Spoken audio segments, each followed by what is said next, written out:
The rise in geopolitical risk and the exposure of supply chain vulnerabilities uncovered by the COVID pandemic has U.S. corporate America rethinking its approach to offshore manufacturing. In this latest edition of LPL Street View, we'll take a brief look at the concepts of reshoring and nearshoring, two efforts some U.S. corporations are taking on to reduce risks associated with bringing products to market.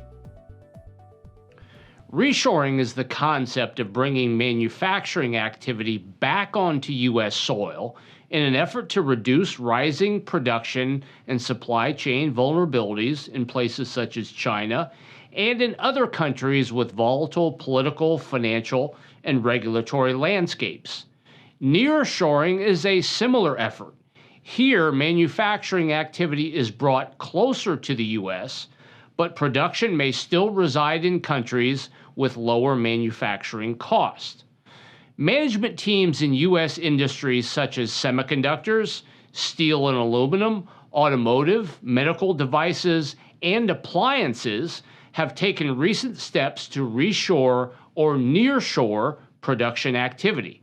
The question is, who are the key winners here, and where can you invest to take advantage of this prevailing trend?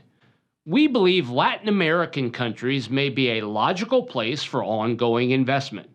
If we were considering redirecting manufacturing activity from one location to another, our first choice in Latin America may in fact be Mexico.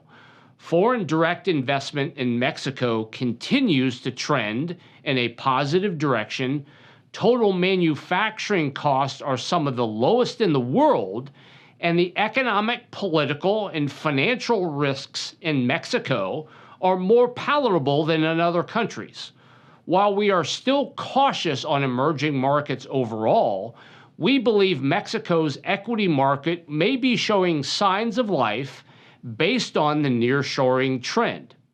Finally, we think U.S. industrial companies will be key winners in the reshoring trend, and the industrial sector is a segment we are tactically favoring at this time. Why? Because many U.S. industrial companies will be employed to build new U.S. infrastructure. U.S. companies are expected to boost CapEx by 6% in 2023, and that follows a 20% gain we saw in 2022. We believe this should provide a tailwind for industrial stocks.